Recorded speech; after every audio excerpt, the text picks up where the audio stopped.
Welcome back to our webinar sessions. In continuation of the first webinar, which is on administration of medication. So now in this session, I would like to say a few important points which need to be remembered by the nursing students. Okay, what exactly we are going to see today? We'll just have a look on this. In this session, we will be discussing about systems of measurements, medication dosage calculation, principles, and 10 rights of medication administration, errors in medication administration, and the roots of medical administration or medicine administration, and how best we can store and maintain the drugs, and what are all the important responsibilities of the nurses and the nursing students as well as whenever they are working in the clinical area. First, we will see about systems of measurement. You might be knowing how these measurement systems or systems of measurement is related with drug administration. If you want to administer any drug, you should know what is the dosage of that particular drug. Again, the dosage will be either in the metric system or in the apothecary system or in the household system. So let me introduce what are the three measurement systems which we are following, or what is the commonest measurement system which we are following in administration of medications. So as I mentioned, there are three measurement systems such as metric system, the apothecary system, the household system, which is similar to apothecary system. Now moving on to the first system of measurement, that is the metric system. So in the later parts of the 18th century, the French people have introduced this metric system, which was prescribed by law in most of the European countries and Canada. The metric system is logically organized into units of 10, and it is a decimal system. So the basic units which can be multiplied or divided by 10 to form secondary units. And if you consider the multiples which we will be calculating, that is by moving the decimal points to the right. If you see this picture here, you could see the largest unit, that is kilo, and easily you can remember the first letter of this acronym, I can say, like King Henry died by drinking chocolate milk. So in King, we can take K, that is kilo, which is the largest unit of the metric system.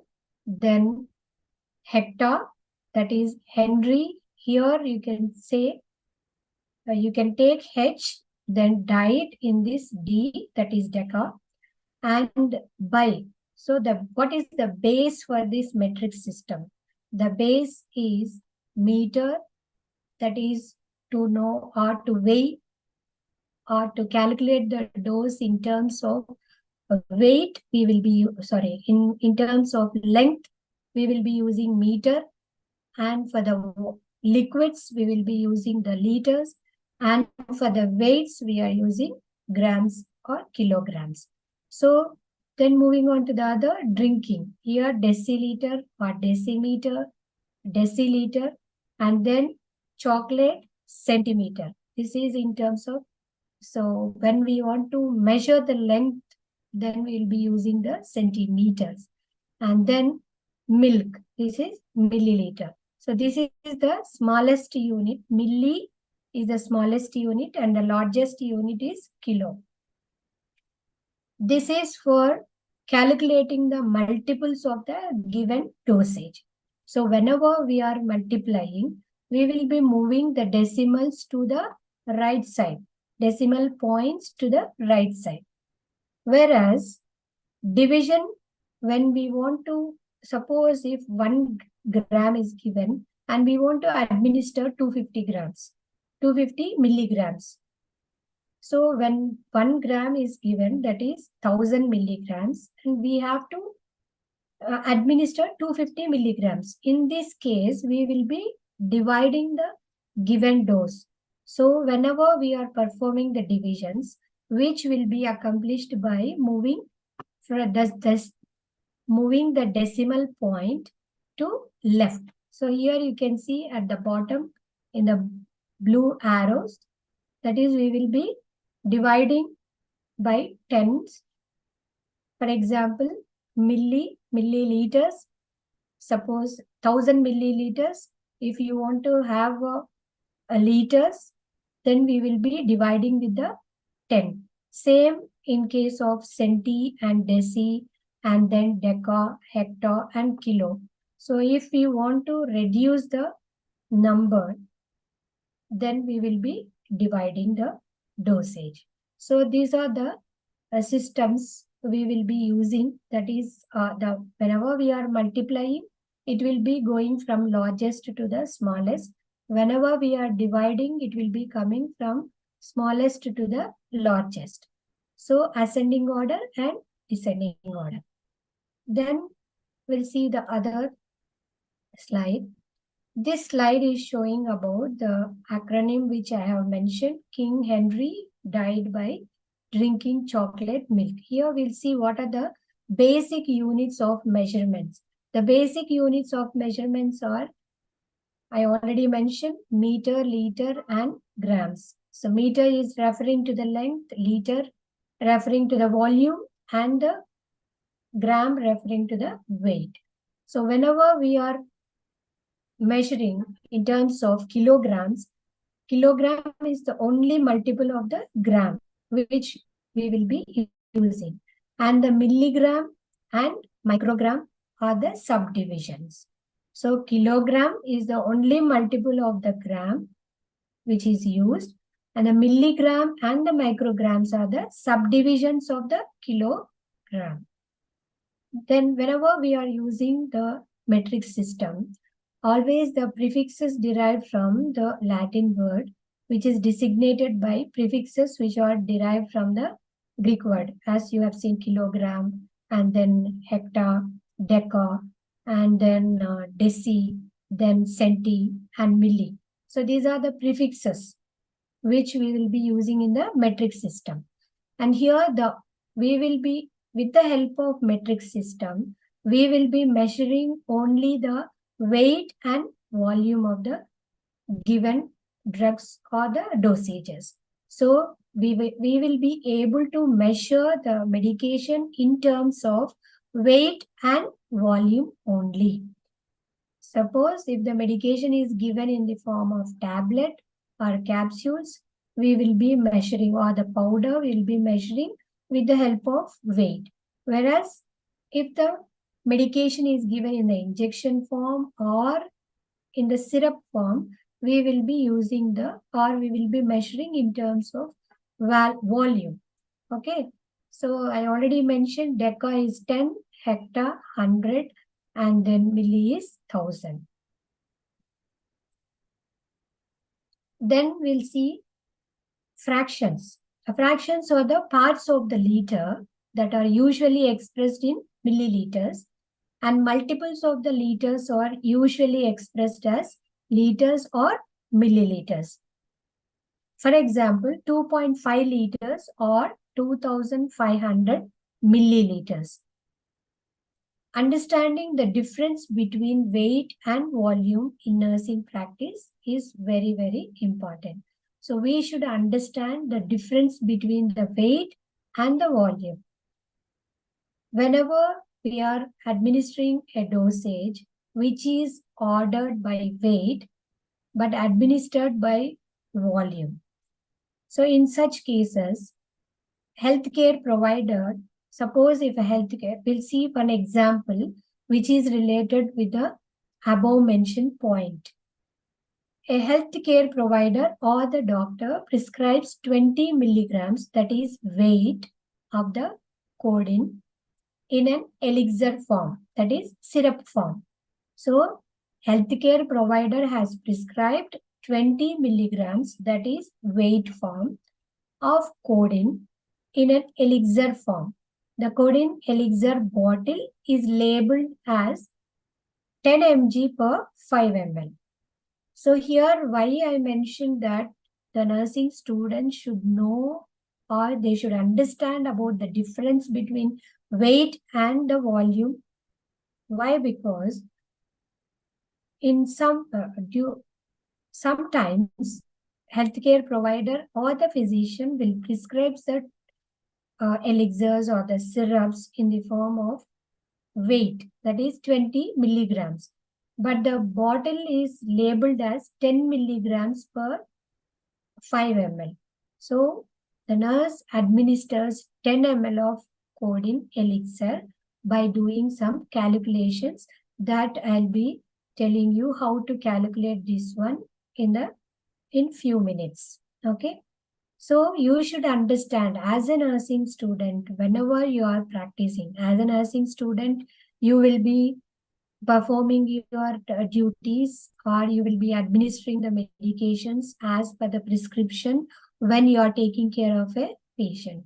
When you are a nurse, when you are allotted or some people, some of the patients, 2 or 4 or 10 patients are assigned to you to take care of the patients. In such cases also, you are responsible to administer the drugs which are mentioned as per the order you have to administer.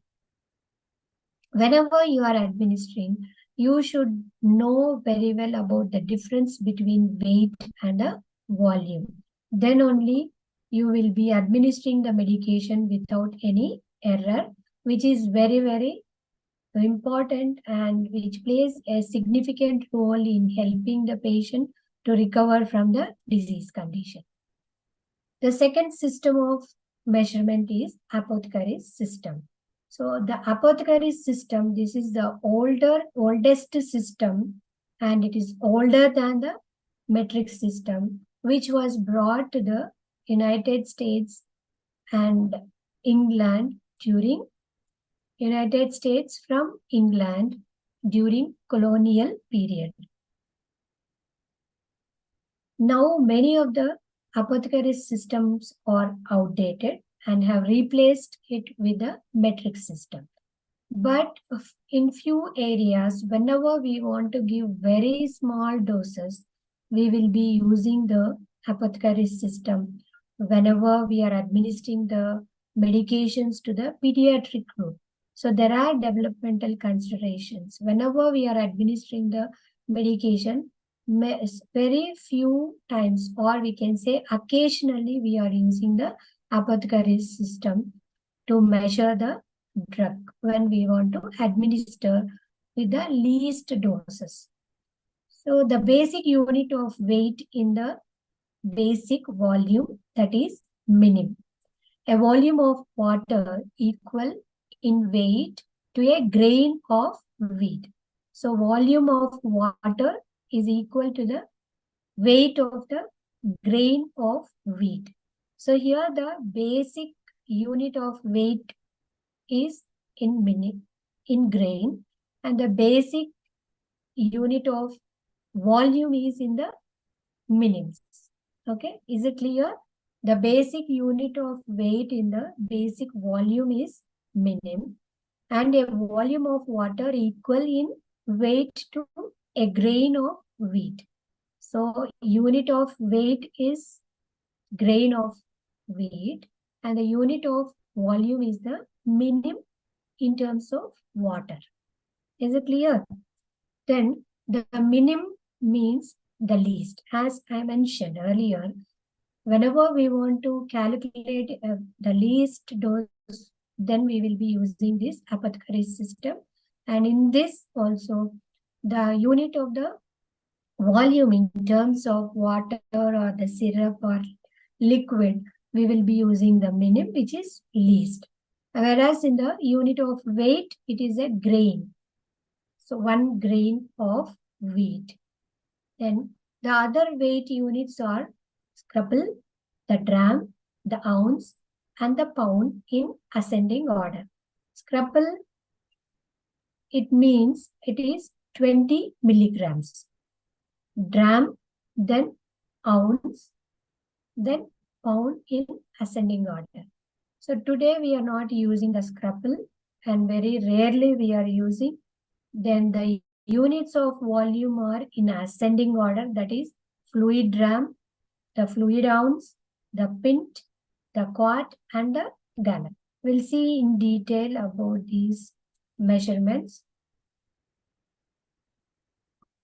So unlike the other measurement systems, the Roman numerals follows rather than precedes the units of measure. If you see the metric system, metric system of measurement, the units will be preceding the numericals, whereas in apothecary system, the units will not be preceded. Okay, so rather than preceding, the Roman numerals will follows. So here you can see that here in this picture, you can see grain, dram, which are denoted by GR, DR, OZ, that is ounce, LB, pounds, M, minims. So from grain to pound, it is related with the weight, and weight in terms of grains. Then M stands for minims, fluid grams, fluid ounce, pint, quarter, and gallon. Then after this, if you observe this one, quarter 3 is there in Roman numerals. This means 3 quarters. And here you might be knowing these numericals, that is Roman letters or Roman numbers we used to say. If we write this one, this is meant 9. And quarter I, this is 1 quarter. And here, this is GR 1 by 2 half grain. No, this is gut, means drops. Half drop is equal to half grain. And here pint, and this is 3, and double S stands for half. So 3.5 pints. 1 grain, 60 milligrams. So we'll see one example here. 2 grains are written as GR2, Roman letter, Roman number 2. Quantities that are less than expressed as a fraction, for example, grain 1 by 6. So if you want to express the lesser than grain, and it precedes the units comes first, and then numbers will be follows. Whereas in the metric system, first we will be writing the numericals, and then the respective measurement will be preceding the number. So the unit of measure will precedes in metric system, whereas it follows in the apothecary system. As stated earlier, apothecary units are unfamiliar to many practitioners, and they may be confused with metric units. Therefore, nurses are advised not to use apothecary's units unless until it is very much specified in the case sheet. Other than, nurses can use metric units instead to avoid medication errors. So these are the tables which I would like to introduce to you, or you should know about these things. Though we are not using, still you should aware of the apothecary system. This is I is equal to small j, which is equal to 1. And here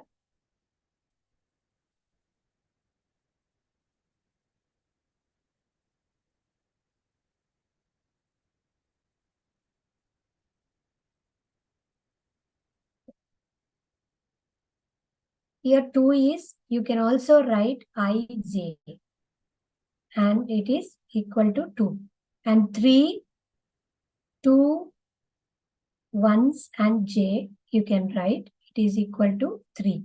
And 4, 3 i's and j, 4. And this you might be knowing, we will be using these Roman numbers whenever we are writing the subdivisions. So this is for 5 and Vj for 6, as I is equal to j and it is equal to 1. Then the same thing as follows here. 5 plus 2, 7. You can also write in this format. And here 8, you can write 7 and j. So it is 8. And here 5 and 4 ones. 5 plus 4, you will be getting 9. So you can write either 8 and j or 9, that is equal to 9. And 10, you know very well, x, that is the Roman letter. Then here 11, 12, 13, 14, 15, 16. So you'll be adding x in front of that. Then 17, 18, 19, again 20, double x, 30, triple x, and 4x is equal to 40. You can also write as XL. L stands for 50. And if you write on the left side, it is lesser, that is 10 units or lesser, that is 40. If you write on the right side, you will be adding 10 units, so it is 60. And here the same thing, if you add 20, it will be 70 and 80. Then here comes C is equal to 100. So if you place the 10 on left side, it will be 90. Then it is not in the case of if you write in the front, it is 110. No, there is no Roman numerical like that. Only C is there. It is equal to 100. If 10 is written on the left side, it is equal to 90. And D stands for 500 and small m stands for 1000. And there is one more unit, V. If we want to write the highest measurement, on the top of V, you will be writing a bar. So that will be denoting as 5000. So I'll show you. So if you write V and above that, if you write a line, it is equal to 5000. So this is the thing. So, okay. Is it? Are you able to see? Okay. Then moving on to the other system, that is household system of measurement. Here the units and abbreviations and equivalents are there. One drop is abbreviated as G in small letters GTT. And one drop is approximately equal to 15 drops. Okay, one drop is equal to nothing. We cannot measure it in terms of milliliters. Then teaspoonful, that is TSP, we can write, and 5 ml. This 5 ml is equal to 15 drops again. Then 1 tablespoon is equal to 3 teaspoons. Then ounce, that is fluid gram, we can say it is, the abbreviation is OZ, ounce. 2 tablespoons is equal to 1 ounce. 2 tablespoons, again, if you could measure this one, 3 multiplied with 5, it comes 15 ml. So 15 ml is 1 tablespoon here. If you want to measure it for 1 ounce, 2 tablespoons is equal to 1 ounce. So 1 tablespoon is 15 ml. If you multiply 15 into 2, it comes 30 ml. So 30 ml is 1 ounce. Then in terms of weight, 1 ounce is equal to 1 lb, that is 16 ounces in terms of weight. Then 1 cup is equal to 8 ounces or 240 ml. We can also say as 1 tumbler. 1 tumbler is equal to 240 ml or 8 ounces. This is not a teacup. Teacup can be referred with the 1 ounce, that is 30 ml, whereas this cup, which is in terms of 1 tumbler, that is 240 ml. And 1 pint is equal to 2 cups, that is 2 multiplied with 240, it nearly comes 480 to 500. So 1 pint is equal to roughly 500. Then 1 quarter is equal to 4 cups or 2 pints. So again, it comes around 4 cups. So 240 multiplied with 4. It will be like 960 ml to 1000 ml is 1 quarter. So these are the household systems of measurements. Usually very rarely we will follow because we want to administer the drugs in an accurate manner. So we rarely use the household system of measurements. Now we'll see how we can convert these units of weight and measure. Sometimes drugs are dispensed from the pharmacy. So where do we get the drugs? We will be getting from the central pharmacy. We will be, as a in charge nurse, will be intending the drugs as per the prescription of the doctors in a specified ward, and they will be getting from the central pharmacy. So from the pharmacy, if the drugs are dispensed in grams, when the order specified in milligrams, so we might be getting the drugs in the form of in the grams, whereas the orders, medical orders, are specifying in milligrams, or they are dispensed in milligrams and it may be ordered in grains. Sorry. However it is ordered, so you should be able to convert these units of weight and then measure the dosage. Here a primary care provider orders morphine tablet, you can say grain, 1/4 of the grain. The medication is available, which is labeled only in milligrams, but the order is in grains. So how do you convert this one? So we should be able to know that 1 milligram is equal to 1/60th of the grain, or 60 milligrams is equal to 1 grain. So to convert the ordered dose to milligrams, we should calculate like 60 milligrams is equal to 1 grain. Then X milligram is equal to 1 by 4 grain. So 60 divided by 4, you will be getting 15 milligrams.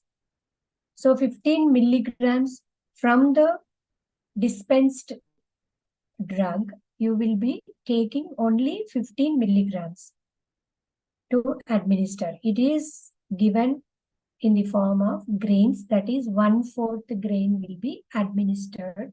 So from the available dose, you will be calculating the least dose and then you will be administering to the patient. So this is how you have to convert the given units of measurement into the available, like from available units of measurement to the desirable units of measurement. The same thing here, converting weights within the metric system. It is relatively simple to arrive at equal weight units within metric system because it is based on the units of 10. It is very, very simple when we are using the metric system. So, however, only 3 metric units of weights are used for drug dosages. Those are the gram, the milligram, and the microgram. So, 100 milligrams or 100,000 micrograms equal to 1 gram. So, equivalents are computed by dividing or multiplying. If we want to administer the dose in a from larger to smaller, we will be multiplying with the 10. If we want to give from smaller to larger dose, we will be dividing it and then we will be administering. Here one more example we can see where we are changing the milligrams to grams. So from smaller to bigger, the nurse divides the numbers of milligrams by 1000.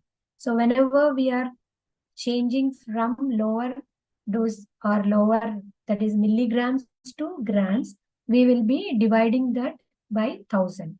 The simplest way to divide by 1000 is to move the decimals points 3 places to the left. So whenever we want to divide, we can move the decimals to left. Whenever we want to multiply, we should move the decimals to right.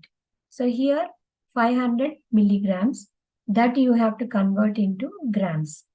So move the decimal point 3 places to the left.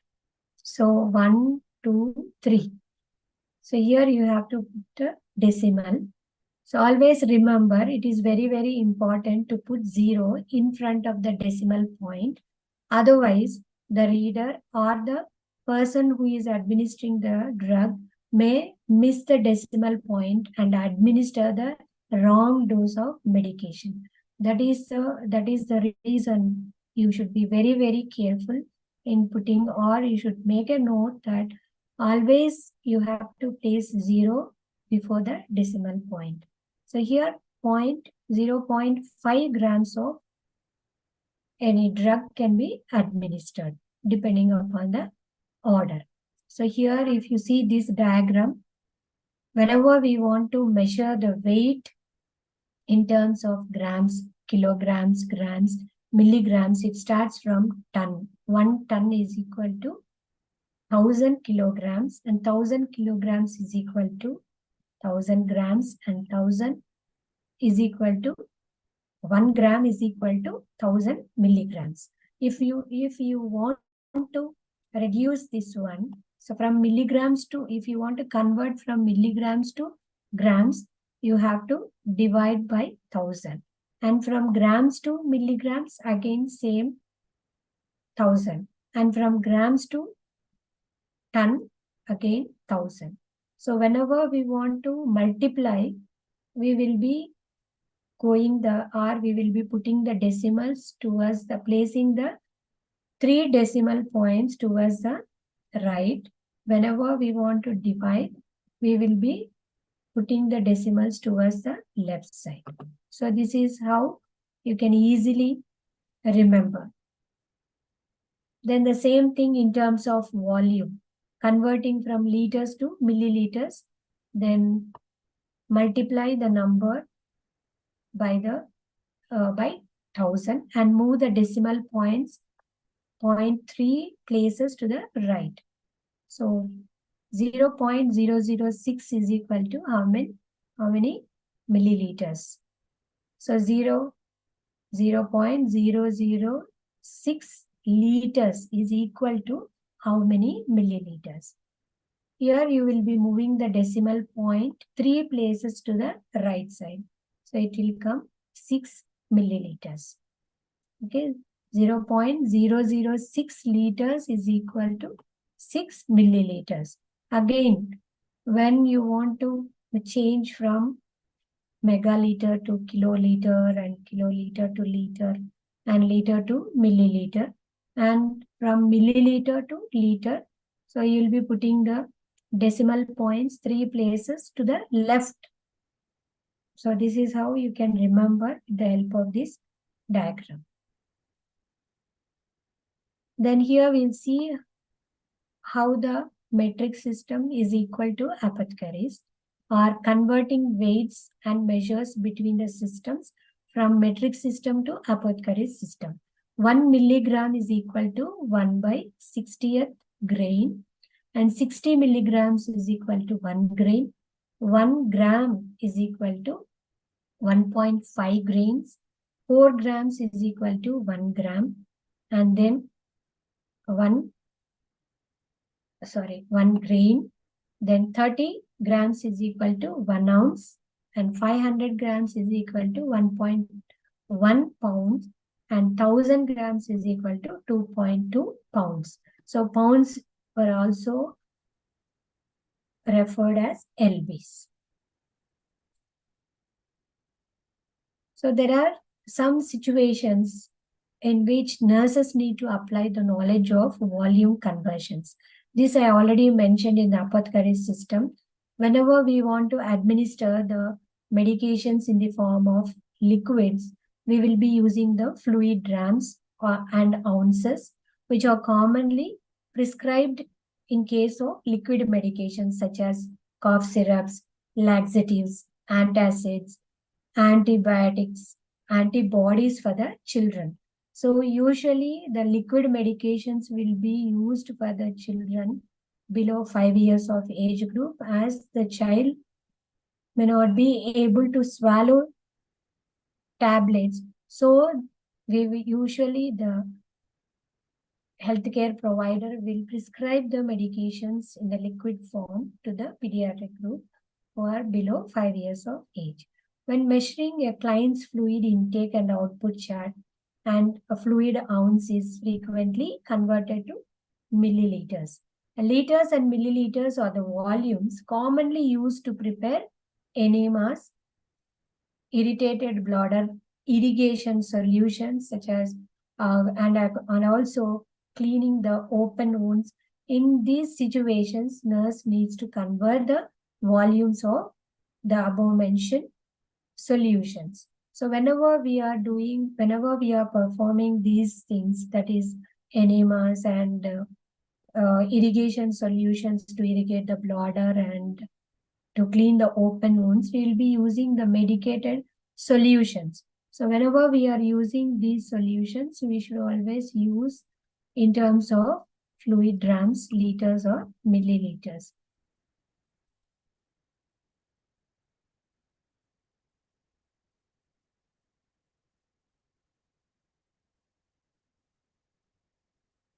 When converting the weight units from metric system to apothecary system, nurse should remember that a milligram is smaller than a grain. Always the nurse should remember that milligram is smaller than a grain. Here you could see 1 milligram is equal to 1/60th grain. In this table you can find 1 milligram is equal to 1/60th, 1 by 60 grain. The result of converting a smaller, the nurse must divide. So whenever we want to get very small dosage, we have to divide. And whenever we want to convert the larger unit to smaller one, the nurse will multiply, the product will be larger.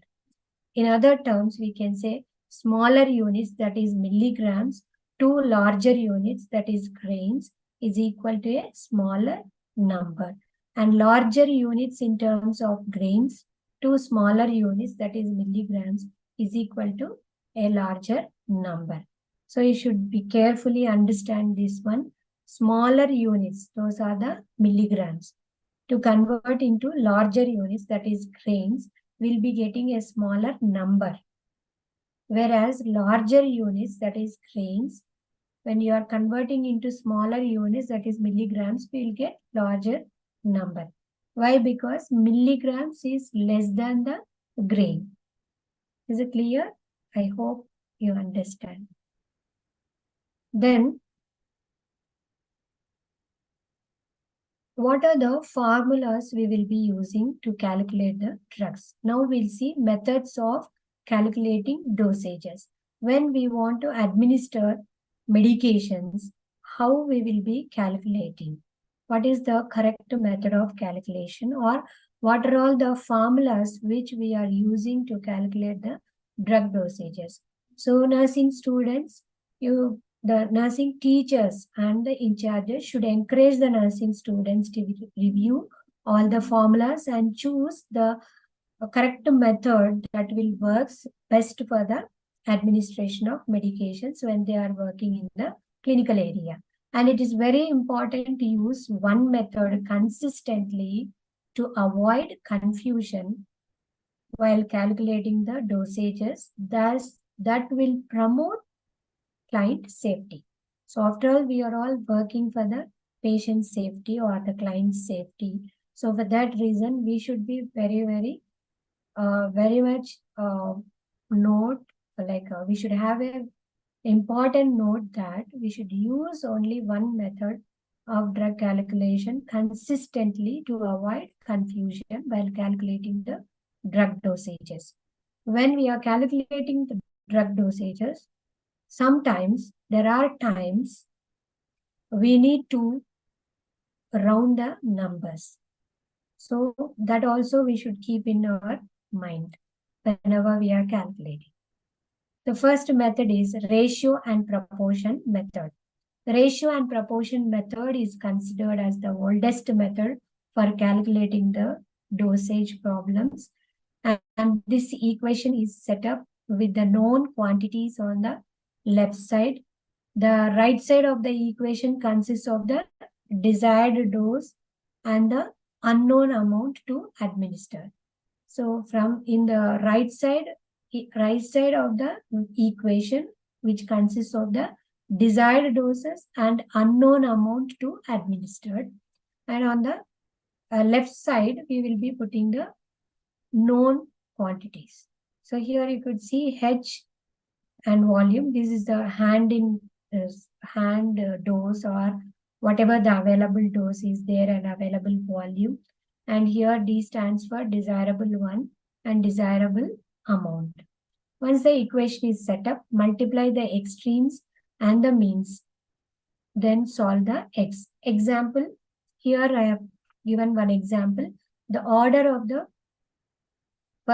for the drug or the healthcare provider ordered Keflex 750 milligrams. So on hand, the available dosage is 250 milligram capsules. So in hand we have 250 milligrams of the capsules, and the volume is 1 capsule. That means the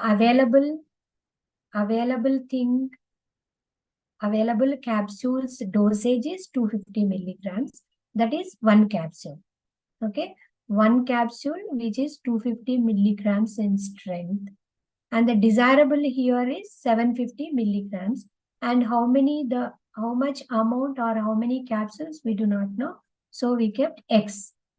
So here 250, that is the hand in capsule, the strength of the capsule which is in our hand, or available strength of the capsule. How many? 1. Then 750 X.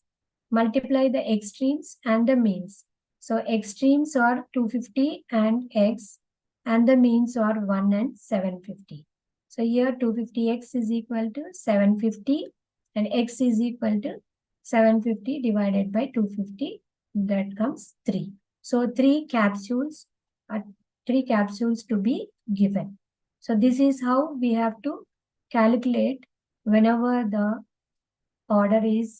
we are using the ratio and proportion method when we want to calculate the dosage of the particular given drug.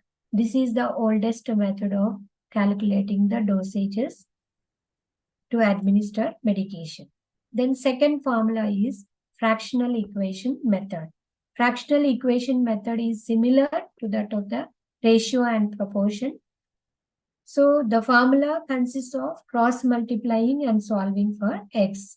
Hx is equal to dV, For example, lanoxin 0.25 milligrams, and on hand lanoxin is 0.125 milligrams tablets, and when we cross multiply, we'll be getting x is equal to 2 tablets. So you can do the calculations. You will be getting, how do you get this one? You just multiply, then you will be getting. So on the upper numerator, you will be getting 25 divided by 100. So here the decimals are towards the left, that is 2 decimal. 2 numbers, after 2 numbers there is decimal. So 25 divided by 1000, and here after 3 numbers the decimal is there. So you should divide it by 1000.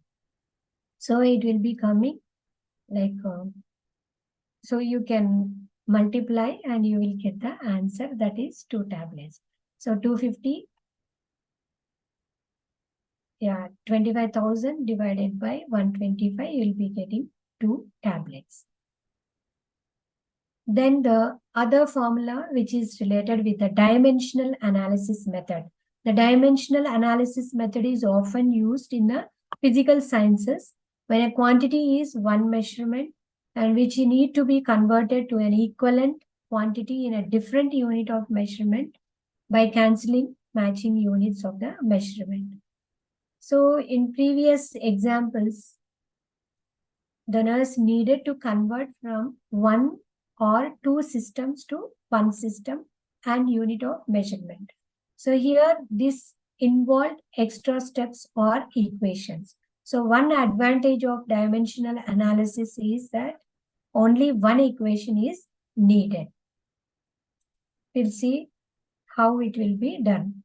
So the 3 components are still needed to solve this problem. However, when the units of measurement differ from D, that is desired, and H, that is hand, in hand, or on hand, the dimensional analysis method includes the conversion factor in the equation. So in dosage calculations made incredibly with the following criteria. Identify the dose on hand, then that is H. Identify the desired dose, that is D, and write down the conversion factor if it is needed. Suppose if the one is in milligrams and another one is grams, we should convert 2 in milligrams or 2 in grams. That is the conversion factor if it is needed. Suppose if the hand and desired, if both the things are in one unit of measurement, there will be no need of conversion factor. If it is different from each other, then you have to convert as per the need. Then set up the equation, cancel the units that appear in the numerator and denominator, multiply the numerators and multiply the denominator and divide the products. Then you will be getting the correct dosage for administration. This is how you should, you can use the dimensional analysis method. Here is an example. The ordered medication is valsartan 120 milligrams and on hand valsartan 40 milligrams. So here the units of measurement is milligrams. So there is no need of conversion. Conversion factor is not required here. So identify the dose on hand, that is 40 milligrams. Identify the desired dose, that is 120 milligrams. And no conversion is needed as both are same. Then set up an equation. Remember to put V in the numerator. So always we should, like, how much volume is available. Maybe 40 milligrams in one tablet, that is V. Then cancel the units and multiply the numerator and denominator and then divide. So how many you will be getting? The desired one is 120, hand is 40. So you will be getting 3 tablets or 3 capsules.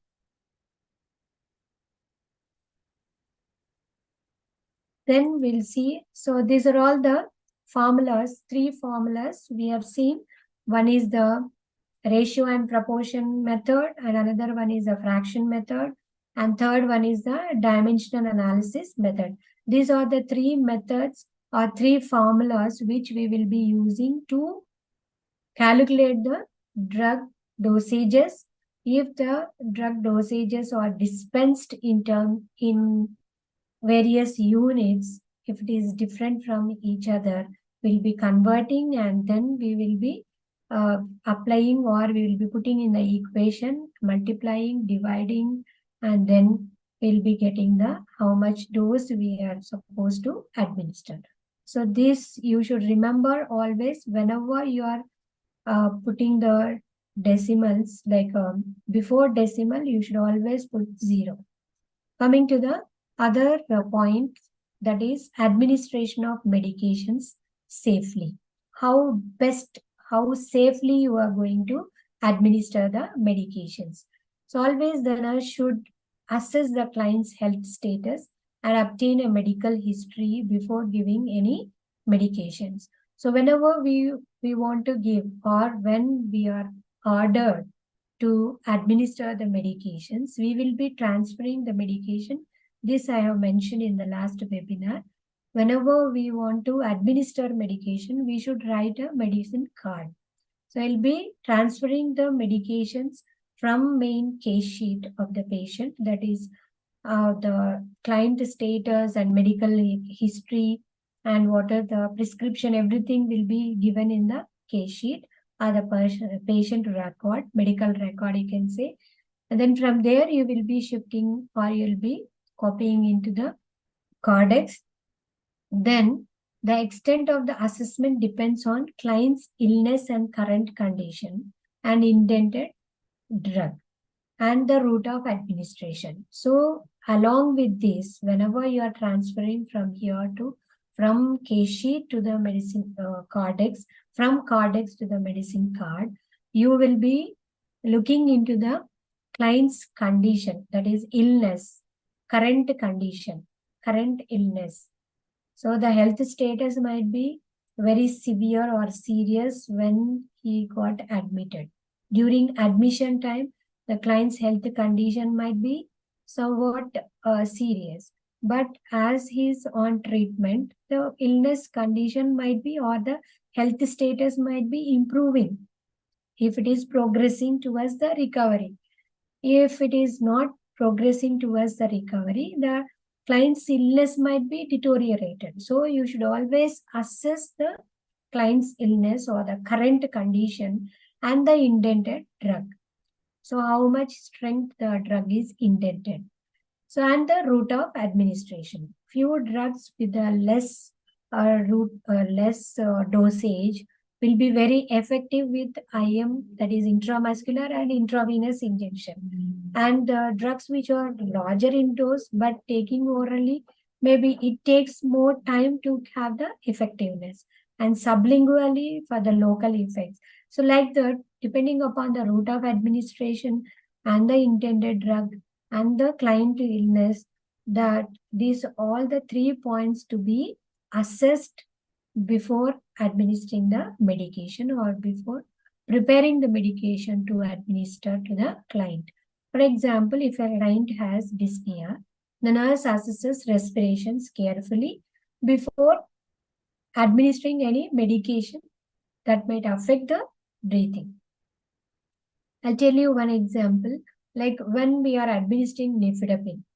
So we will be always checking the blood pressure before administering the nifedipine, that is an antihypertensive.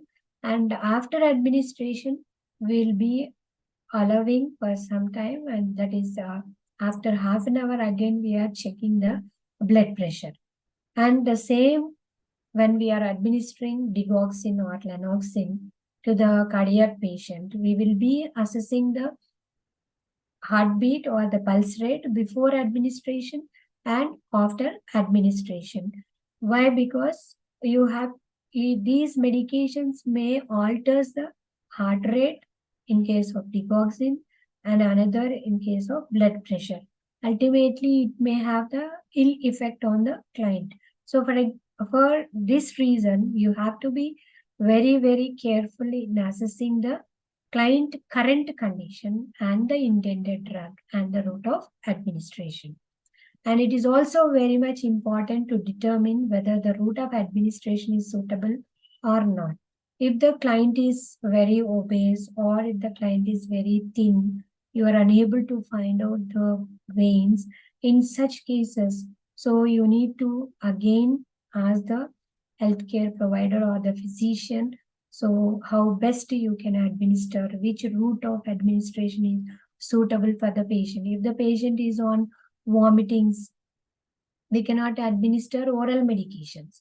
So like that, you have to have your, this is what called critical uh, decision making. And we have to be critically think and then take the decision. Then it might be very simple, but it affects the client condition very much. So for that reason, we have to be very, very careful. Then the medication history, which includes the information about the drugs of the client, which will be taken currently or which have taken very recently or in the past. So this also we have to collect. And another important part of the history of the client's history, medical history, is drug allergies. If he is having any allergy to any drug, we have to get the history from the patient. For example, some clients may tell that I am allergic to penicillin, or I am allergic to adhesive tape, or I am allergic to particular curry, like that.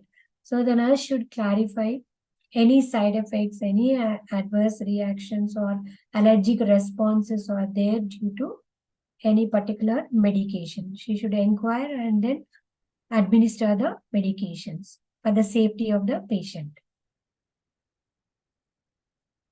Then another point here is, it also include in the history that the eating habits, and sometimes the medication schedule needs to be coordinated with the meal times or the ingestion of the foods. So few medications we have to administer before taking meals or after taking meals or before breakfast or during night time, like that. For example, to avoid the disturbance of sleep, diuretics we will be giving in the morning itself. And to prevent, for if the medications are given for the ingestion of the foods, indigestion, in such cases, or the if the patient is experiencing heartburn or gastritis, in such cases, so after the meals, we will be, the healthcare providers or the physicians will prescribe after meals. So, and so like that, there are certain things we have to be very, very careful when we are administering the medications. And when the medications should be given in a specified schedule, or how oftenly we have to adjust the meal times or snack time, these are all we have to consider when we want to administer the medications in a safety and effective manner. And it is also important for the nurse to identify any problems the client may have in self-administering the medications. For example, insulins, self-injection technique should be explained properly, and he should re-demonstrate, and then proper education to be given to the patient and to the patient attendants, whoever is taking care of the patient. Then obtaining information how and where the clients store their medications. This is very, very important. Why? Because if the clients have difficulty in opening individual containers, they may change the containers but leave the old labels on, and which increases the risk of medication errors. For that reason, we have to be very, very careful in obtaining the information, how they are storing and where they are storing the medications. And the nurse also need to consider socio-economic factors for all the clients, especially older clients. Why we should consider the socio-economic factors? So, if the medication, especially older clients, I mentioned about the older clients. In case of older clients, we will be giving few supplementations, like vitamin supplementation. In case of old women, they will be prone to have osteoporosis due to vitamin D deficiency. So we will be giving vitamin D. So vitamin D tablets might be more costlier. So how best we can go for the other things which are cheaper, or instead of medication, they can go for the foods which will be available locally. So like that, to see that the client should get the proper supplementation. So for that reason, we should consider socioeconomic factors. Then moving on to the medication administration errors. So the National Coordinating Council for Medication Error Reporting and Prevention estimates that 98,000 people die annually from medical errors in hospitals. This is a significant number of those deaths that are due to medication errors. So nowadays, every hospital is following the NABH accreditation or NABH norms they are following to avoid medication administration errors. But still, see, 98,000 people have died annually only because of medication errors in the hospitals. So the National Coordinating Council for Medication Error Reporting and Prevention, NCCMERP. So they have defined a medication error as any preventable event that may cause or lead to inappropriate medication usage or patient harm while the medication is in control of healthcare professional, patient or consumer.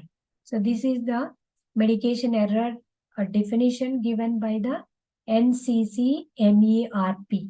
It is any preventable event that may cause or lead to inappropriate medication. That means the event is preventable. That event is preventable, and that may lead to inappropriate medication usage.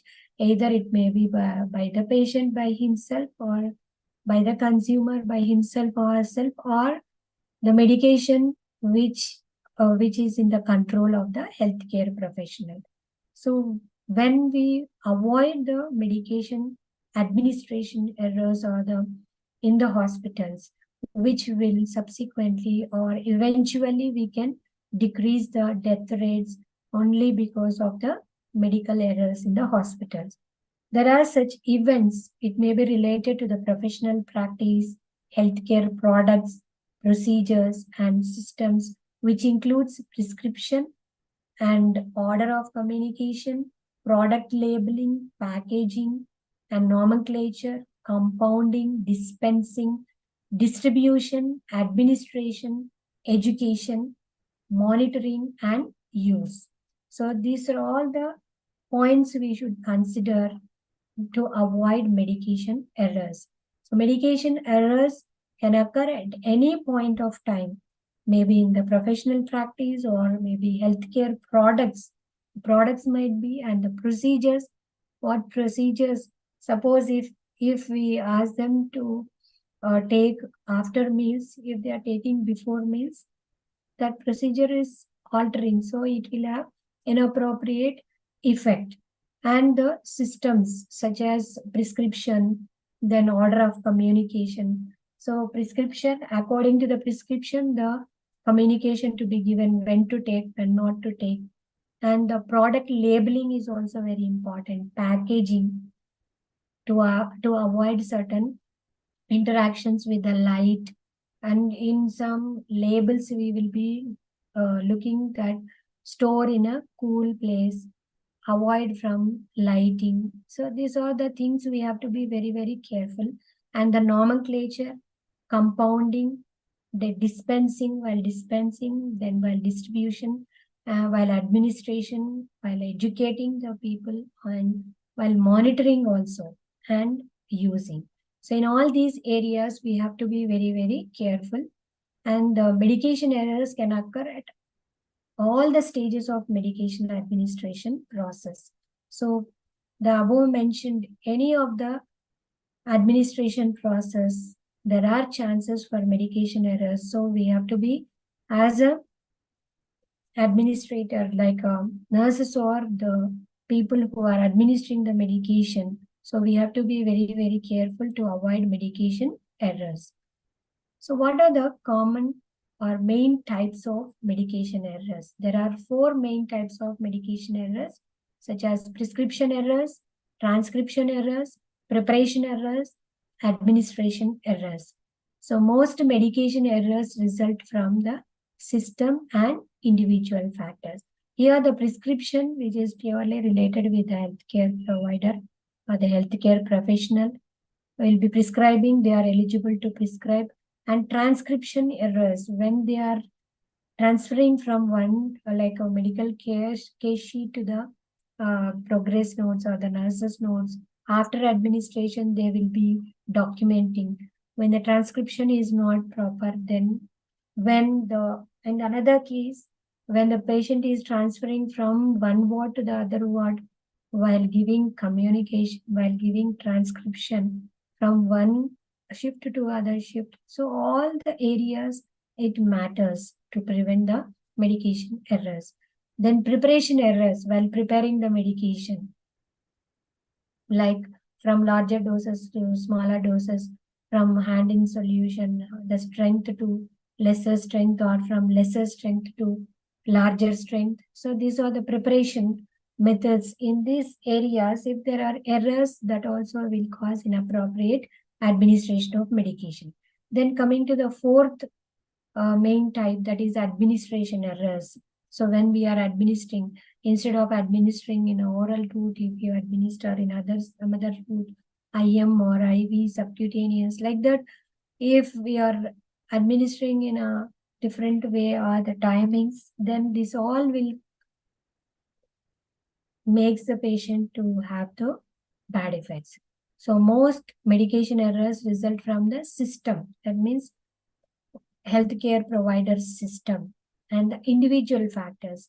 Individual factors such as fatigue, stress.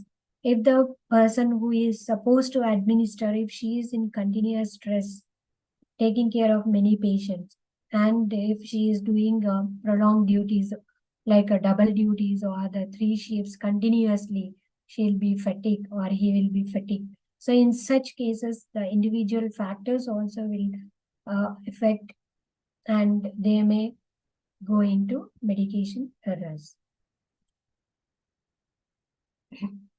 Here, many studies are reporting that medication errors are related to the system and individual factors. Individual factors such as fatigue and stress. In addition to this, many studies are reporting medication errors to occur related to the system factor of interruptions and distractions during medical administration. This is very, very important. Many studies are showing that the medication errors can occur during the factor of that is a system factor, that is the healthcare system, which will be like factors such as interruptions, distractions while preparing the medication, while administering the medication, while transcripting the medication. So we should be very, very careful. Nurses play an important and vital role in medication safety because they perform the last safety checks before administering the before medication is administered to a client. So the doctors will be prescribing, and we are the people who will be administering to the patients. So the last safety checks will be done by the nurses. So nurses plays a very important role in medication safety. So we have to be very, very careful. So therefore, healthcare leaders must recognize the complexity of the nurse's environment and the importance of medication administration and examine ways to reduce the system factors that will impact client safety, such as interruptions during medication administration. Suppose 8 o'clock the drug is scheduled, but the patient might be getting up slowly and brushing, doing that, this, and it gets delayed. So if it is after 1 hour of the scheduled time, so the nurse is not permitted to administer. So it should be very, very complex in nature. So for that reason, Healthcare leaders must recognize the complexity of the nurses' environment and the importance of the medication administration, and by examining the ways to reduce the system factors that will be useful, such as suppose if the medicine is, if the one nurse is preparing medication and the doctors may be coming for the rounds, or the other department people will be coming for taking some x-ray or some blood sample or this that, like that, there are many occasions which will interrupt during the medication administration. So we should observe, the healthcare leaders should recognize and examine, observe, critically evaluate the complexity of the nurses environment. And another important thing is there are a less nurse patient ratio, that is one nurse should take care of more than 10 patients. Even in the public sector, there will be one nurse is allotted for 40 patients. So this makes, or this will lead to more medication errors. Then medication reconciliation. So nowadays we are listening to these with regard to the patient, the safety indicators. So to avoid medication errors, to provide safety to the patient, to improve the quality of the health care to the patient, or to have the effective patient outcome, so we have to have the medication reconciliation, the process of creating most accurate list, sorry,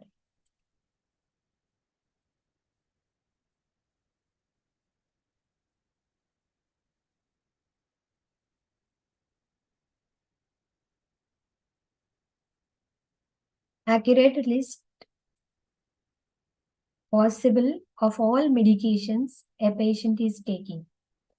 So the process of creating the most accurate list possible of the all medications of a patient who is taking, such as the drug name, dosage, frequency, and route. Name, dosage, frequency, and route, and comparing the list against the physician's admission, transfer, discharge orders to provide correct medication to the patient at all transition points within the hospital. While on admission, what is the prescription? And when the patient is transferred from one ward to the other ward, from emergency room to the ward, that is during the transfer. And while discharging, what are the orders given with regard to the drugs? This all need to be have correct information in all the transition points. Then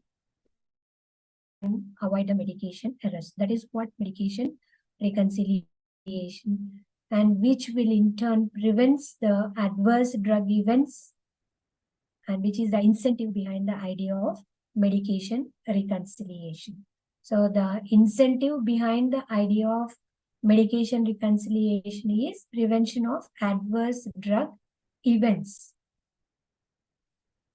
Then medication dispensing systems. What are the medication dispensing systems in a healthcare setting? Medication facilities will vary in their medication dispensing systems, such as medication cart, medication cabinet, and automated dispensing cabinet. So these are all the medication dispensing systems which are available in our healthcare settings. We'll see one by one what is that. Medication cart. The medication cart is on the wheels, which contains a smaller number of drawers that correlate to the room numbers, which allows the nurse to move the cart outside the client's room. The medication usually is in unit dose packaging for a particular individual or for client. So the whole medication cabinet, a cart will have all the unit dosage packing for a particular individual. That is the medication cart. And medication cabinet, it is a locked cabinet in the client's room itself, whereas the medication cart is moving on the wheels from one patient to another patient.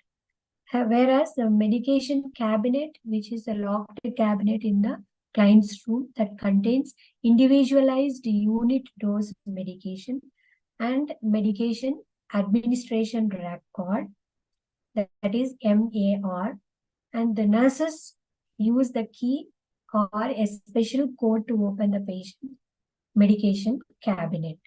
So this is how there will be a medication dispensing system. And the other medication dispensing system is automated dispensing cabinet, a computerized access system that automates distribution, management, and medications control. The nurses use a password to access the system and are used in 80% of the hospitals. This helps in reducing the medication errors.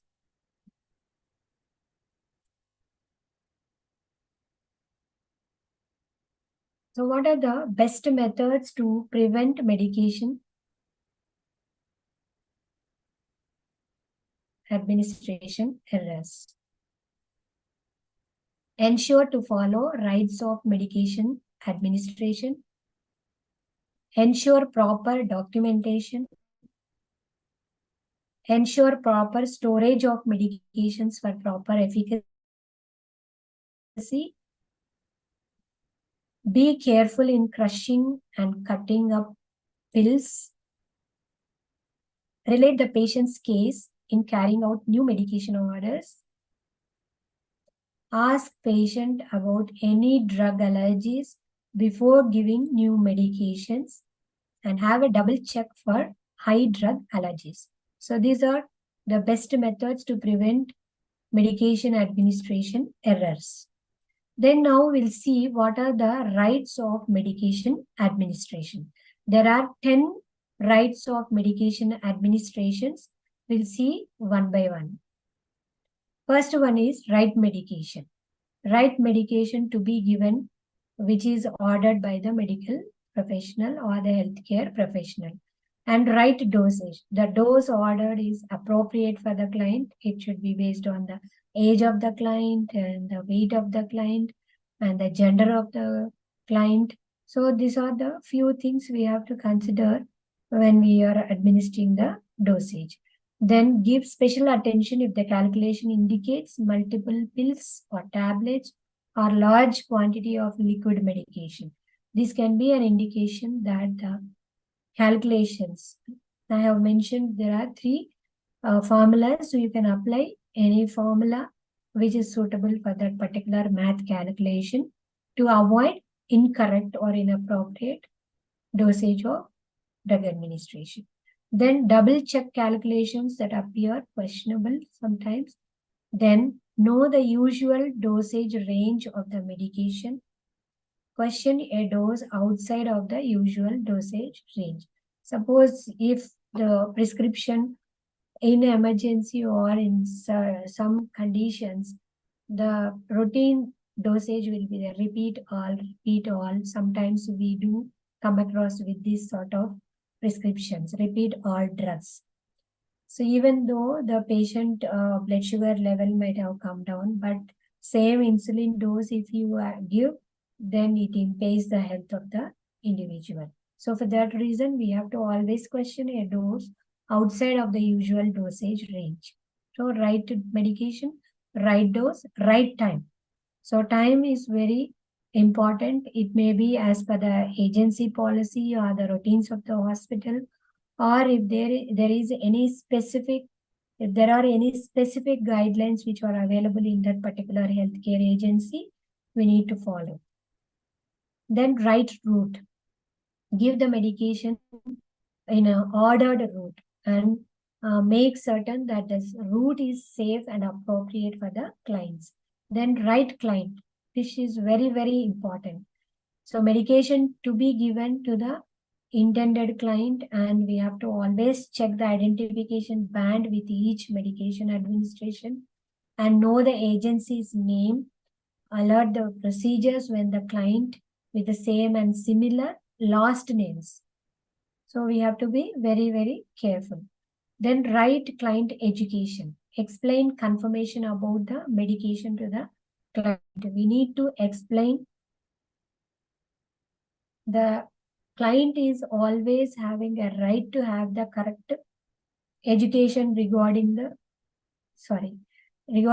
drug, and write documentation. After administration, the documentation should be very, very important.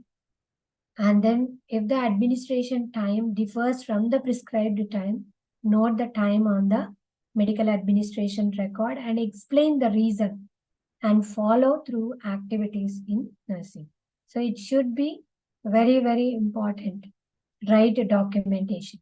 If medications are not given, follow the agency's policy to document why it is not given.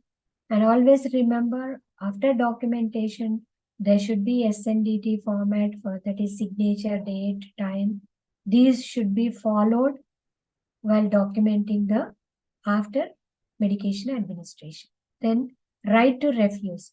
So patient is having every right to refuse to take the drug. So adult clients have the right to refuse any medication.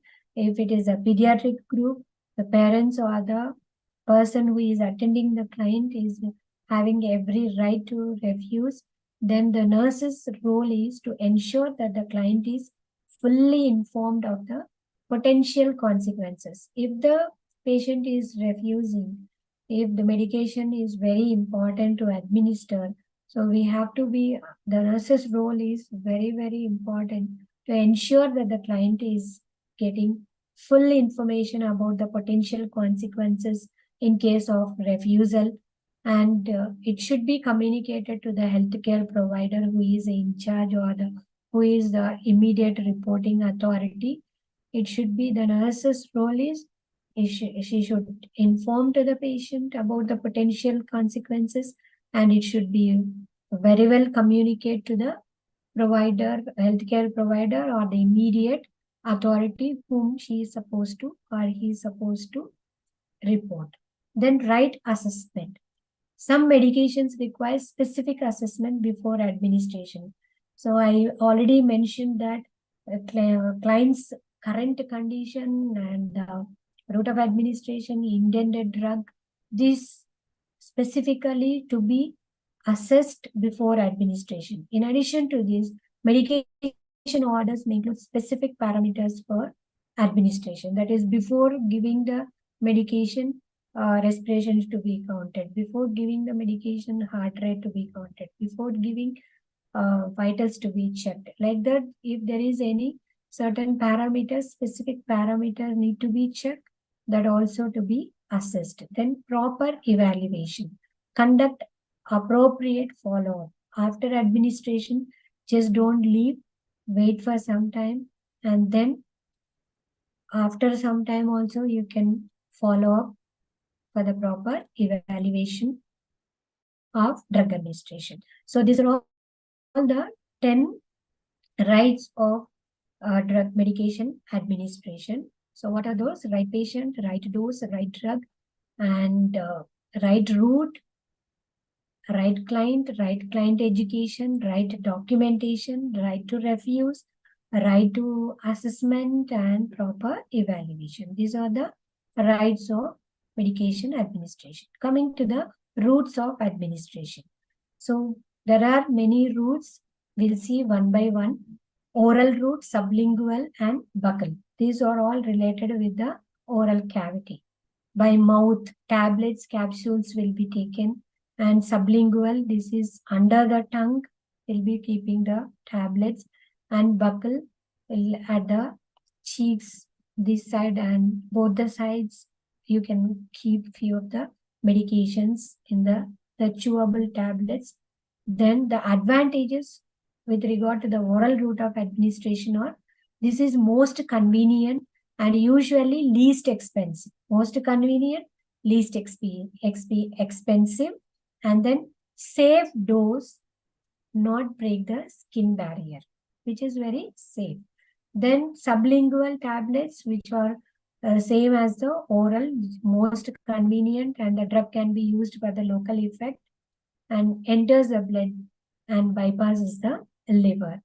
Then buccal tablets, same as the sublingual. Then we'll see other than the oral route of drug administration, which is called as parenteral route of drug administration. So parenteral route other than oral route. Subcutaneous, intramuscular, intradermal, intravenous. So if we administer in subcutaneous, into the subcutaneous tissue just below the skin, the advantage is absorption is slower, which is advantageous for the drugs like insulin and heparin. So to have the long-term effect, and slowly it should get dissolved into absorbed. So for this, we will be going for subcutaneous. Then intramuscular, into the muscles, which can be administered at a larger volume than the subcutaneous drug, which is absorbed rapidly. Intramuscular injection, usually we will be administering like 2 ml, 3 ml, 5 ml. This large volume of the drug will be given and the absorption will be rapid. Intradermal, under the epidermis. Absorption is slow. This is an advantage in testing for allergies. This is under dermis, not epidermis. Intradermal. So for some of the allergic tests is like a penicillin allergic testing, and then Montas test will be for tuberculosis. This also will be done intradermally. Then intravenous, into the vein. For rapid effect, the intravenous route of drug administration is preferable. Then miscellaneous, like in parenteral route, there are many routes of administration is there. You can refer the textbook and you can get the information. And there are some miscellaneous routes of drug administration. Those are topical, rectal, vaginal, and inhalation. Topical, applied on the skin, body cavities, or orifices. Orifices is openings. Few side effects will be there because of the topical application. Then rectal, administered through the rectal cavity. That is it can be like the drugs which will be objectionable taste or odor, and the drugs which will release at slow and steady rate, which provides local therapeutic effect. These are examples or suppositories to prevent or to promote evacuation of the hard stools. These are the rectal route of administration. Then vaginal, administered through the vaginal orifice. It provides again local effect. Inhalation, administered through the nostrils. So it introduces the drug throughout the respiratory tract and rapidly localized relief will be seen, and the drug can be administered even to an unconscious client. So these are some of the routes of drug administration. Moving on to the last topic, that is principles of medication administration and storage of medications. There are 3 principles that we should include as checks before administering the medication. Those are: check when obtaining the container of the medication, check when removing the medicine from the container, check when replacing the container. So 3 times we have to check while obtaining the container of the medicine. Maybe that container have a number of tablets, or if it is elixir or the syrup, which will be having a 10 ml or 5 ml like that. That container, we have to check the label of the container of the medicine which is obtained. Then when we are removing the medicine from the container, we have to check again. Then when we are replacing the container to the respective obtained place, that time also we have to check the label. So these are the 3 principles. We'll see the storage of medication. So medications which are dispensed by the pharmacy to the nursing units or to the nursing wards, once it is delivered, proper storage will be the responsibility of the nurse. All the medications must be stored in a cool and dry place, usually in the cabinets, medicine cards, or the freezers, according to the directions which are given by the manufacturers on the label of that particular container we have to store respectively. Then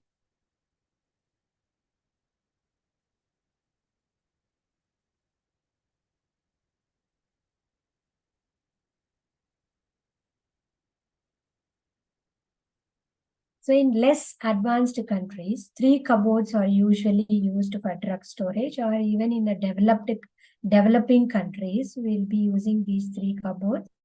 Cupboard 1 consists of drugs for external use only, like lotions and disinfectants and for wound dressing.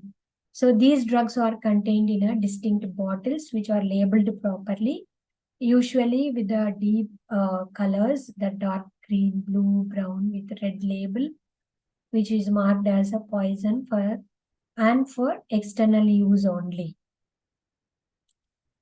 Then cupboard 2 contains drugs for internal use only. Those are the tablets, suspensions, mixtures.